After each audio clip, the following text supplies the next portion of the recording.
네, 3주차 3교시 금융상품 2에 대해서 학습하는 시간을 갖도록 하겠습니다. 이번 시간에는 은행상품, 보험상품, 신탁에 대해서 같이 생각해보는 시간을 갖도록 하겠습니다. 자, 먼저 여러분들이 많이 아시는 중에 예금이 있습니다. 자, 예금이라는 것은 우리가 목돈을 예치해서 돈을 만드는 것이 예금이 되겠습니다. 그래서 예금은 그게 우리가 요구불 예금과 우리가 저축성 예금으로 구분할 수 있는데, 요구불 예금의 특징은 우리가 지급결제의 편의점과 일시적 보관을 목적으로 한다. 그래서 요구불 예금의 구분에는 크게 5가지가 있습니다. 첫 번째 보통예금. 보통예금은 거의 이자가 한 0.1% 정도 되면서 누구나 가입도 제한이 없고 금액도 제한이 없고 이렇게 여러 가지 어떤 제한이 없는, 기간도 제한이 없는 상품이 보통예금이 되겠습니다. 그러나 거의 모든 사람들이 이제는 워낙 금리가 낮기 때문에 보통예금을 거의 활용을 안 하죠. 그 다음에 이제 당좌예금이 있습니다. 당좌예금은 법인이나 개인이 가입할 수 있는데, 당좌예금의 특징은 이자가 없다는 게 있습니다. 이자가 없는 대신에 당좌예금은 입출금이 자유롭고 어떤 일시적 보관을 목적으로 사용을 하죠. 그 다음에 세 번째는 가계당좌예금입니다. 가계당좌예금은 우리가 이제 개인이나 개인 사업자가 가입해서 주로 옛날에 가계수표 이런 걸 발행하기 위해서 했던 거고, 이것은 당좌예금과 달리 약간의 이자가 있습니다. 그래서 이런 상품이 가계당좌예금이고, 그 다음에 이제 별단예금. 별단예금 같은 경우는 은행에서 어떤 잡수입이나 어떤 계정이 안 맞아서 일시적으로 보관하고 있는 것을 은행이 어떤 시제를 맞추기 위해서 관리하는 예금이 별단예금이 되겠습니다. 그 다음에 이제 공공예금이라는 게 있습니다. 공공예금은 은행에서 어떤 공과금 이런 것들을 수금해서 관리하는 예금이 되겠습니다. 그런데 이런 어떤 요구불 예금은 지금 굉장히 시장이 줄어들고 있습니다. 그 이유는 바로 우리가 플랫폼 경제로 인해서 우리가 뭐 카카오페이, 뭐 삼성페이, 심지어 스타벅스 이런 데서도 이제 지급결제 수단이나 어떤 송금 수단이 나오게 되면서 굳이 은행의 요구불 예금을 이용할 필요가 없게 되면서 이제 이 시장은 앞으로 언택트 시장 또 이제 디지털 시장이 되면서 아마 급감하지 않을까 생각을 해봅니다. 자, 그 다음에 이제 우리가 이제 또 수시 입출금 계좌로 예금 상품과는 약간 별개로 우리가 MMF, CME, MMDA를 이용하시는 고객들이 있어서 한번 소개했고자 합니다. 그래서 MMF 같은 경우는 수시 입출금이 가능한 증권사 전용 상품입니다. 그래서 은행에서 대행 판매도 가능한데 보통 한 연 1.0% 정도 투자 수익률을 일일 단위로, 그러니까 이제 은행 예금 같은 경우는 일정 기간이 지나야 이자가 발생하는데, 이제 MMF나 CMA 같은 경우 일일 단위로 이자가 지급되기 때문에 실질적으로 이제 가입하는 경우가 있는데, 과거에는 은행 예금에 비해서 좀 상당히 좀 수익률이 높았지만 지금은 이것도 연 한 2.0% 정도 되기 때문에 예금자 보호도 되지 않습니다. 그래서 이제 그나마 좀 수익을 따지는 사람들이 좀 단기 자금을 맡길 때 MMF 같은 걸 사용하죠. 그 다음에 이제 CMA 같은 경우는 이제 종합금융사 전용 상품을 은행에서 대행 판매합니다. 또 마찬가지로 이제 예치 기간이 많으면 많을수록 기간이 조금 좀 높은 금리를 주고 일일 단위로 주고 있습니다. 그래서 종금형만 예금자 보호가 되고, 이제 MMD 같은 경우는 이제 목돈을 맡기는, 주로 은행에서 수십 출금이 가능한 어떤 전용 상품인데, 이제 보통 이제 금액이 큰 어떤 VIP 고객들이 많이 활용했고, 뭐 5천만 원까지 예금자 보호가 되는 이런 장점이 있는데, MMDA가 이제 워낙 최근에 시중 내 유동자금이 많다 보니까 금융권에서 MMD 금리를 워낙 낮춰가지고 지금 한 0.2%에서 0.3%밖에 안 돼서 실제로 어떤 유동자금을 흡수하는 어떤 유동자금을 굴리는 어떤 그 수익 상품으로는 이제 수십 출금 계좌를 가지고 어떤 수익을 올리는 것은 굉장히 좀 뭐 이렇게 저금리 시대에서 별 차이가 없다는 것을 여러분들이 느끼실 수가 있습니다. 자, 이어서 이제 약간 이제 목돈을 맡기는, 이제 우리가 이제 저축성 예금, 어떤 저축성 예금이라는 것은 우리가 이제 이자 수익을 목적으로 하는 거죠. 그래서 이제 목돈을 한꺼번에 맡기는 거치식 예금 있죠. 정기예금, 정기예탁금, 또한 이제 정기예금을 넣는데 이제 외화에다 투자하는 외화정기예금 있고, 그다음에 이제 입출급식 예금으로 대표적으로 여러분 아마 보통예금 대신에 저축예금을 많이 가입하실 겁니다. 그다음에 적립식 예금으로는 우리가 정기적금, 농어가 목돈 마련 저축, 그 다음에 주택청약 종합저축. 그래서 뭐 이 상품 중에서 굳이 제가 추천드린다면 저는 외화정기예금과 주택청약 종합저축을 추천드립니다. 그래서 외화정기예금은 기왕에 정기예금을 가입하실 거면 외화로 가입을 해서 어떤 환차익과 그 다음에 또 예금의 어떤 뭔가 수익을 같이 올리는. 그래서 이제 뭐 목돈이 있으면 외화 정기예금을 하시면 되고, 그렇지 않으면 이제 외화 정기적금. 그러니까 매월 이렇게 일정 금액을 이렇게 달러나 이런 것들로 투자하는 외화정기 적금을 가입하시는 건 하나 추천드리고, 또 주택청약 종합저축 같은 경우는 본인도 뭐 집이 있거나 없건간에 가입할 수 있고 2만 원에서 50만 원까지 가입할 수 있기 때문에 자녀들 앞으로도 하나씩 만들어서 이렇게 1인 1통장으로 가입할 수 있기 때문에 주택청약 종합저축 같은 경우는 여러분들께서 가입을 이렇게 추천을 드리는 상품을 하나 권유를 해드리고 싶습니다. 자, 그래서 이제 이런 상품들이 과연 어떤 회사가 좋은지, 금리가 좋은지 이런 것들을 여러분들이 아마 좀 금융권에 계시는 분 외에는 아마 잘 모를 겁니다. 그래서 여기 제가 사이트를 링크를 시켜놨습니다. 은행연합회에 이렇게 들어가시면, 여기서는 지금 링크가 안 되네요. 지금 동영상 상태는 링크가 안 되는 것 같은데 이게 하이퍼링크가 걸려 있으니까 여러분들 여기 은행연합회에 들어가시면 여기에서 금리 이런 것들을 전부 여러분들이 비교해서 어느 회사가 유리한지 이런 것들을 여러분 선택해서 가입을 하시면 훨씬 더 여러분들 유리하게 가입하실 수 있을 거라고 생각됩니다. 자, 이어서 이제 대출에 대해서 살펴보겠습니다. 자, 대출은 우리가 이제 형식에 따라서 어음 형태로 대출 받는 거, 당좌 대출, 증서 대출인데 대부분이 아마 우리가 이제 아마 증서 대출 형태로 많이 받게 될 것 같습니다. 그 다음에 자금 사용 목적에서는 이제 기업에서 이용하는 건 기업 대출, 그 다음에 이제 우리 같은 개인들이 이용하는 건 소비자 대출, 은행 간에 서로 빌려주는 건 은행 간 대출이 있을 수가 있습니다. 또한 대출금 상환 방법은 과거에는 일시 상환이 많은데 요즘에는 이제 분할 상환 대출이 훨씬 더 많은 대출 상환 방식으로 자리 잡고 있습니다. 그 다음에 대출금 사용 기간은 보통 이제 1년 미만은 장기 대출, 1년 이상은 장기 대출로 우리가 이제 대출을 또 기간으로 분류하게 되고, 담보가 있느냐 하는 데 따라서 담보대출, 신용대출로 구분합니다. 마찬가지로 우리가 대출도 어느 금융기관 유리한지 은행연합회 사이트에 들어가면은 또 대출 상품만 쭉 이렇게 금리나 이런 조건을 비교한 것들이 나오기 때문에 여러분들이 이런 데 가서 비교해서 정보를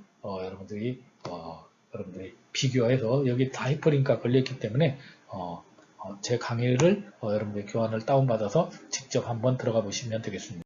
자, 그러면 이제 우리가 대출금 상환 방법에 따른 구분은 크게 네 가지 방법이 있습니다. 하나는 만기 일시 상환은, 만기 일시 상환이라는 건 이자만 내다가 나중에 원금을 한꺼번에 내는 겁니다. 그래서 주로 캐시플로우가 좀 어려우신 분들이 이런 방법을 활용하는데, 문제는 이 방법은 원금을 나중에 갚는데 굉장히 부담이 되기 때문에 저는 만기 일시 상환보다는 매월 원리금 균등분할 상환을 하거나 아니면 매년 월 균등 분할, 원금 균등 분할 상환을 권하는데, 시적으로 소비자 입장에서는 원금 균등 분할 상환이 유리한데 대부분의 우리나라 금융권에서는 원리금 균등 분할 상환합니다.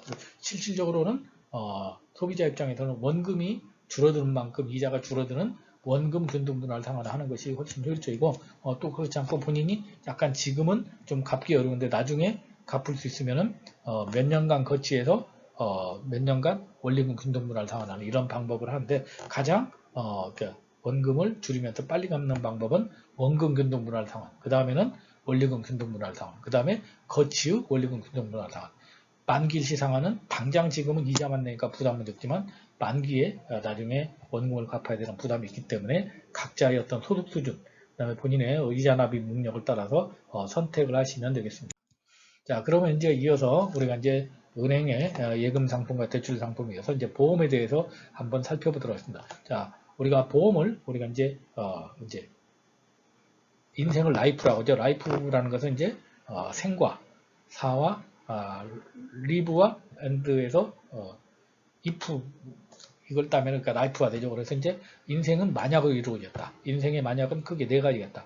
내가 조기 사망하는 거, 그 다음에 오래 사는 거, 그 다음에 장애를 입는 거, 질병. 이 네 가지의 고통이 있죠. 그럼 네 가지의 고통은 크게 정신적 고통과 경제적 고통이 있습니다. 자, 만약에 내가 어떤 질병에 걸렸으면 당연히 뭔가 정신적으로 힘이 들겠죠. 또 거기에 따라서 경제적인 고통이 따릅니다. 그런데 우리가 정신적 고통은 보험에다가 대신해 줄 수 없지만 경제적 고통은 보험으로서 해결할 수 있다. 그래서 결국 보험이라는 것은 인생에 일어날 수 있는 만약의 사태에 대비해서 어떤 경제적 고통을 해결하는 방법이 바로 보험의 본질이 되겠습니다. 그래서 제 강의에 수강했던 분들은 다 아시는 내용이지만, 제가 지금부터 한 24년 전에 제가 30대 후반경에 제가 굉장히 큰 교통사고가 나서 전치 16주 제가 중상을 입었었습니다. 그리고 저와 같이 동승했던 동료는 현장에서 사망을 하는 그런 사고가 있었습니다. 그래서 그 당시 이제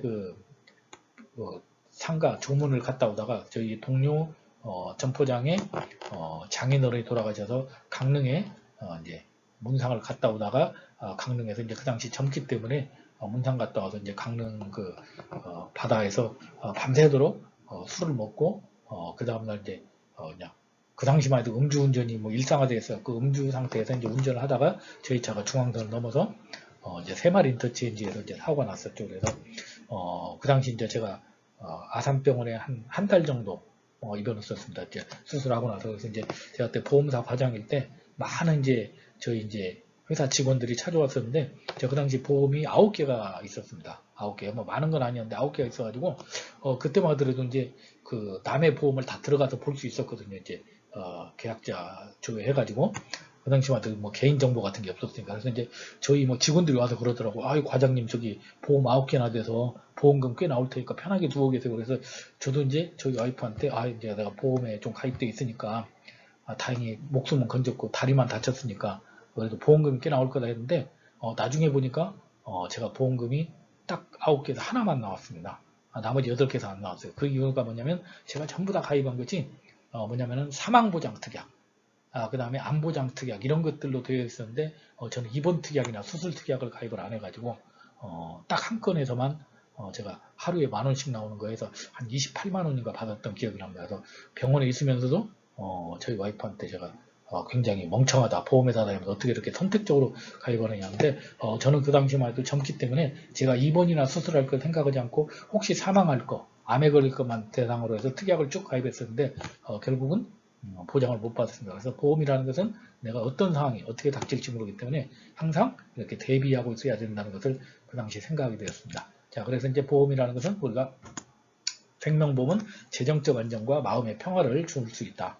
자, 그러면 이제 보험이 굉장히 이렇게 필요한 이유가, 제가 이제 우리가 사람들이 대부분 나한테, 저도 교통사고가 이렇게 당했지만 이제 막상 한 20몇 년이 흐르다 보니까 교통사고 나한테 있었나 없었나 이렇게 가물가물할 만큼 약간 멀어졌는데, 실질적으로 우리가 살다 보면 지금 뭐 얼마 전에 온 홍수라든지 코로나라든지 이런 것으로 인해서 우리가 뉴스에서 보는 사망자의 내가 될 수도 있는데 우리는 그걸 예측하지 못한다는 거죠. 그래서 하나의 사례를 제가 설명드리면, 여러분도 혹시 이 영화를 보셨는지 모르겠는데 잠수종과 나비라는 영화가 있습니다.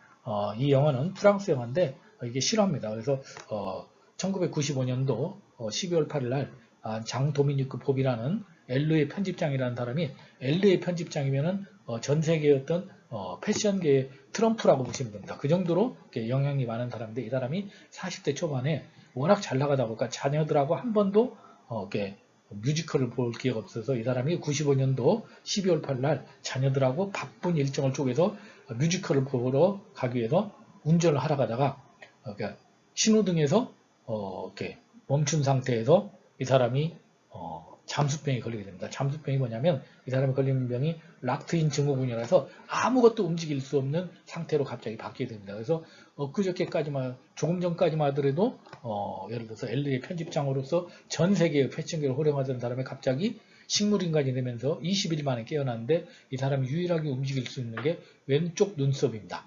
왼쪽 눈썹만 이 사람이 움직여서 20만 번을 움직여서 배우자하고 이렇게 대화를 소통해서 만든 게 이 잠수종과 나비입니다. 그래서 혹시 기회가 되시면 보시면 되겠는데, 이 사람이, 이 영화가 개봉이 되기 이틀 전인가 사망을 하게 되죠. 저는 이걸 보면서 정말 우리가 위험이라는 것은 내가 어떤 권력을 가졌다고 해서, 젊다고 해서 피해가는 것이 아니다. 그래서 항상 우리가 어떤 위험이 나한테 닥칠 수 있다는 보험의 어떤 필요성을 얘기해주는 사례라고 볼 수 있습니다. 자, 그 다음에 이제 우리가 150세 시대, 제가 많이 강조하죠. 그래서 이렇게 오래 산다는 얘기는 그만큼 오래 사는 게 장수이기 때문에 여기에 대한 어떤 연금의 필요성이 느껴지죠. 그래서 잠수종과 나비는 우리가 어떤 사망보장의 필요성이 느껴지죠. 그래서 우리 인생은 크게 20대 80으로 되어 있다.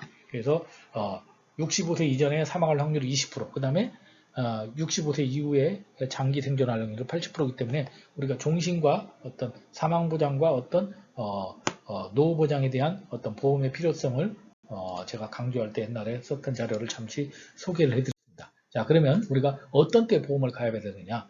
우리가 일생을 보면은 크게 네 가지로 볼 수 있죠. 내가 발생 빈도도 낮고 위험 크기도 낮은 이런 것들 있죠. 예를 들어서 우리가 예를 들어서 이런 것들은 충분히 내가 그냥 이 중에서 보험 가입의 가장 효율적 조건은 무엇일까요? 바로 저는 이거라고 봅니다. 발생 빈도는 낮지만 위험 크기가 큰 거죠. 그래서 예를 들면 여러분들이 자동차 사고로 사람을 예를 들어서 칠 사고는 굉장히 발생 빈도가 낮지만 사람을 만약에 인사사고 나면은 위험은 커지죠. 여러분들 주택이 불날 확률은 적지만 불이 나면 위험 크기가 커지죠. 이런 경우에는 우리가 위험 이전을 해야 됩니다. 그런데 발생 빈도는 높지만 위험 크기가 작은 거. 이런 경우는 우리가 예를 들어서 감기 같은 경우는 뭔가 빈도는 높지만 위험 크기가 낮으니까 이것은 내가 가지고 있는 돈으로 해결하는 방법이 있겠죠. 그 다음에 발생 빈도는 높고 위험 크기는 큽니다. 예를 들어서 제가 일본의 어떤 화산 지역에 삽니다. 그럼 화산 지역에 사면 화산 발생도 일어나고 화산 발생이 일어나면 집이 전소될 가능성이 있어요. 그럼 저는 여기에서 가장 좋은 방법은 여기서 회피하는 이사를 가는 방법이었겠죠. 그 다음에 발생 빈도는 낮고 위험 크기도 낮으면 위험을 보유하는 방법. 결국 보험은 어떤 경우에 가입하느냐? 발생 빈도는 낮지만 위험 크기가 높은 어떤 사망이나 어떤 질병 이런 경우는 우리가 보험으로 가입하는 것이 효율적이라는 것을 알 수 있습니다. 그러면 우리가 위험관리와 보험에서 보면은 우리가 크게 위험은 세 가지가 있습니다. 사람에 관련된 인적 위험, 그다음 재산에 관련된 재산 위험, 그 다음에 누군가의 어떤 상해를 입혔을 때 책임지는 배상 책임 위험이 있습니다. 이 세 가지가 가장 큰 위험인데 인적 위험은 조기 사망, 장기 생존, 질병 상해, 실업 이런 것들이 인적 위험이 될 것이고, 그 다음에 재산 위험 같은 경우는 내가 직접 손해보는 거, 집이 직접 불타서 손해보는 직접 손해, 그 다음에 거기에서 이사 가는데 필요한 간접 손해, 이런 시간 요소 손해가 있을 것이고, 배상 책임 보험은 우리가 이제 기본적으로 내가 어떤 재산에서 어떤 재산이나 직업, 일상활동에서 볼 수 있는 거죠. 그래서 우리가 위험을 가장 먼저 회피하는 건 치명적 위험입니다. 그래서 조기 사망이라든지 장기 생존이라든지 아니면은 배상 책임 이런 것들은 치명적 위험이 되겠죠. 그러나 예를 들어서 우리가 그렇지 않은 것들은 이제 보험 가입에서 약간 우선순위에서 조금 후순위로 가능할 것 같습니다. 자, 그러면 우리가 보험을 많은 그 전문가들이 컨설팅 해준다고 하는데 보험을 컨설팅 하려면 기본적으로 이런 영역을 몇 개로 구분해서 할 필요가 있다. 우선 내가 생명보험에서는 종신보험, 정기보험, 연금보험, 변액보험, 단체상 이런 것들이 과연 적절하게 배분이 잘 되어 있는지, 보장 크기나 이런 것들이 잘 되어 있는지, 또한 회사 입장에서는 직원복리 차원에서 어떤 퇴직연금이나 단체상 이런 것들이 잘 되어 있는지, 연금저축이나, 또한 재산보장 관점에서 보면은 손해보험 쪽으로 화재보험이나 재산종합보험이나 이런 것들이 잘 되어 있는지, 패키지로 구입이 되어 있는지, 그 다음에 기타 보장으로 어떤 배상 책임이나 이런 것들이 되어 있는지를 자기 어떤 소득과 본인의 직업, 그 다음에 어떤 이벤트에 따라서 적절하게 이게 구성이 되었는지 한번 컨설팅을 받고 이런 전문가를 통해서 할 필요가 있는데, 대부분 우리는 보험을 중복가입 내지는 어떤 본인의 필요에 의해서 아니라 권유에 의해서 가입하다 보니까 보험을 마지못해 유지하고 실질적인 어떤 혜택을 보지 못하는 경우가 많기 때문에 보험을 다시 한번 리뉴어링 하는 것들이 필요하다고 말씀드릴 수가 있습니다. 자, 그러면 보험을 가입할 때 우리가 네 가지를 고려할 필요가 있는데, 첫 번째는 보장 기간입니다. 보장 기간은 가급적이면 우리가 예를 들어서 좀 길게 가는 것이 좋겠죠. 아니면 보장 기간이 길면 너무 보험료가 비싸기 때문에 최소한 본인이 활동을 보장을 최대한 받을 수 있는 활동 기간까지를 보장 기간을 할 필요가 있다. 그 다음에 보장 크기는 자기 어떤 연봉의 최소 여기에는 6배, 8배라고 되어 있습니다만은 연봉이 너무 높은 경우에는 한 3배에서 5배 정도. 그 다음에 보장 조건은 최대한 어떤 자기가 쉽게 보장을 받을 수 있는 것. 그 다음 보험료는 자기 소득의 어떤 8에서 한 10%. 자기가 한 연봉이 한 1억이면은 한 800 정도? 이 정도 연간 들어갈 수 있을 정도로 가족 모두의 보장성 보험료를 구성하는 것이 필요하다. 그래서 보험료에 대한 어떤 잘못된 생각을 보면은 한 달에 10만원짜리를 만약에 30년간 가입하는 상품에 가입한다면 대부분 우리 이제 보험을 권유하시는 분도 그러고 가입하는 사람도 한 달에 10만원이니까 별거 아니라고 쉽게 결정하는데, 한 달에 10만원씩이 내는 것이 아니라 결국은 3,600만원짜리 차를 하나 사는 거하고 똑같다. 그러니까 우리가 차를 하나 사거나 냉장고 하나 바꿀 때는 굉장히 꼼꼼히 그렇게 고려하는데, 보험은 우리가 30년간, 20년간 내는 장기 상품에도 불구하고 한 달 내는 보험료만 가지고 판단하는 것은 굉장히 어리석은 판단이라고 말씀드릴 수가 있습니다. 자, 그러면 우리가 적절한 보험료 비율은 우리가 이제 만약에 보험료를 내가 낸다면 이제 보장성 보험 위주로만 다 가입할 게 아니라 여러 가지 어떤 그 상품, 이제 보험료라고 볼 수 없고 금융상품 전체로 보면은 내가 이제 축구에서도 어떤 공격수가 있고 수비수가 있고 골키퍼 있는 것처럼 보장은 골키퍼이고 이제 공격수는 저축 투자이니까 예를 들어서 내가 한 달에 한 50만 원 붓는다면 그 중에 몇 프로는 보장성으로 하고 이런 식으로 한번 비율을 산정해 보신 것도 가능할 것 같습니다. 자, 그 다음에 이제 우리가 보험은 아무래도 이제 비과세 혜택이 있고 또 어떤 그 상속증에서의 어떤 면세 혜택 이런 것들을 좀 누릴 수가 있는데 과거에는 우리가 계약자하고 수익자만 다르면 실질적으로 면세가 됐지만은 실질적으로 우리가 이제 최근에는 이제 굉장히 세금이 강화되면서 실질적으로 보험료를 누가 냈느냐가 굉장히 중요하다. 이제는 계약자가 누구냐가 중요한 것이 아니고 실질 보험료를 자녀가 내고 자녀가 타면은 면세가 되지만 실질 보험료를 아버지가 내고 자녀가 수익자가 되더라도 계약자가 예를 들어서 계약자를 누구로 오느냐는 아무 의미가 없다. 결국은 실질적 보험료를 누가 냈느냐가 중요하다. 그래서 이런 관점에서 우리가 보험 컨설팅 할 때도 잘 설계하실 필요가 있겠죠.